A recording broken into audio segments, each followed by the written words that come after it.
একখণ্ড রাশিকে 3:4 অনুপাতে কর্তন করা হলো। বৃহত্তর অংশ 12.8 মিটার হলে ক্ষুদ্রতম অংশ কত? 3:4 সমান ক্ষুদ্রতম অংশ 12.8। তাহলে দেখেন এখানে এইটা সমান হয়েছে এইটা, তাহলে এটার কত গুণ দ্বারা হয়েছে?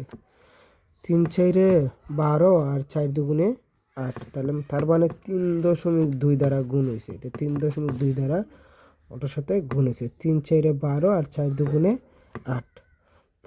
তাহলে এটা যেহেতু 3.2 দ্বারা গুণ হয়েছে, তাহলে এটা আমরা 3.2 দ্বারা গুণ করি। তাহলে 3.2 দ্বারা যদি আমরা গুণ করি, তাহলে এটার যদি 3.2 দ্বারা গুণ করি, 3×3 = 9 আর 0.3×6, তার মানে কত হয়েছে? 9.6। তার মানে ক্ষুদ্রতম অংশ হচ্ছে 9.6। এভাবে আমরা এই অঙ্কগুলো সলভ করতে পারি। ধন্যবাদ।